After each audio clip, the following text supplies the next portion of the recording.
आने दीजिए टाइम, जब टाइम आएगा तब सब पता चलेगा।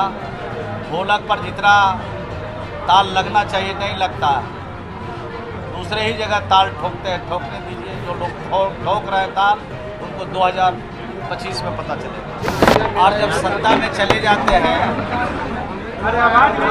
तो आरोप के लिए इस तरह का आरोप बेबुनियाद हो जाता है।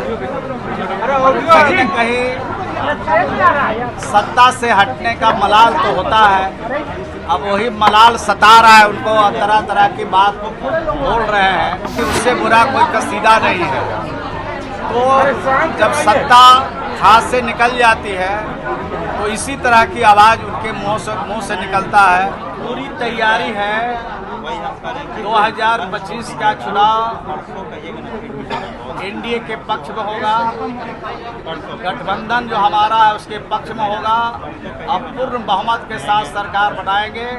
और हमने जो काम किया है बिहार में, और बिहार के लोगों के लिए जो काम किया है, खास करके गरीबों के लिए काम किया है, और बिहार को जो विशेष तौर पर आर्थिक सहायता भारत सरकार से मिली है, उस सहायता का जब पूरा उपयोग करेंगे तो बिहार और तेज़ी से आगे बढ़ेगा, बिहार की और तरक्की होगी। और जिन क्षेत्रों में बिहार पिछड़ा हुआ था, उन क्षेत्रों में जब बिहार आगे बढ़ेगा तो लोगों को बेहतर लगेगा, अच्छा लगेगा। और इस कारण से फिर हम एनडीए की सरकार बनाएंगे और भारी बहुमत से सरकार बनाएंगे। सर, प्रशांत किशोर का पुनवा लगातार बढ़ रहा है, कह रहे हैं कि 25 में एनडीए का सुपड़ा साफ हो जाएगा। आने दीजिए टाइम, जब टाइम आएगा तब सब पता चलेगा। ढोलक पर जितना ताल लगना चाहिए नहीं लगता, दूसरे ही जगह ताल ठोकते हैं। ठोकने दीजिए, जो लोग ठोक रहे हैं ताल, उनको 2025 में पता चलेगा। ठीक है सर, ठीक है। बहाने बिहार में खूब पैसा उगाई जा रही है, जो IAS अधिकारी हैं उन्हें मलाईदार जगह दिया है। देखिए, सत्ता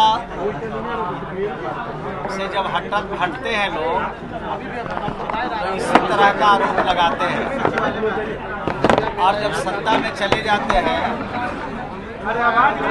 तो आरोप के लिए इस तरह का आरोप बेबुनियाद हो जाता है।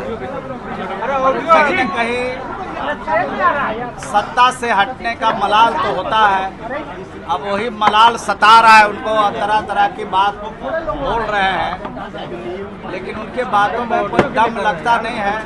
लेकिन कुछ बोल करके अपने लोगों को खुश करना चाहते हैं, मीडिया में बना रहना चाहते हैं, जनता में भ्रम की स्थिति पैदा करना चाहते हैं। हो गया कल किया था। जब नीतीश कुमार जी के साथ लोग आते हैं आज से कल तो बिल्कुल ऐसा कसीदा काटते हैं कि शायद डिक्शनरी भी फेल हो जाए। और जब हटते हैं तो इस तरह का मनगढ़ंत आरोप लगाते हैं कि लगता है कि उससे बुरा कोई कसीदा नहीं है। तो जब सत्ता हाथ से निकल जाती है तो इसी तरह की आवाज़ उनके मुंह से निकलता है। ओछी बात, छोटी टिप्पणी करके वो अपना नुकसान कर रहे हैं। बिहार की जनता, देश की जनता देख रही है कि जब सत्ता में जाते हैं तब क्या बोलते हैं, और सत्ता से बाहर होते हैं तब क्या बोलते हैं। जब नीतीश कुमार जी के बगल में बैठते हैं तब क्या बोलते हैं, हटते हैं तब क्या बोलते हैं, देश की जनता से।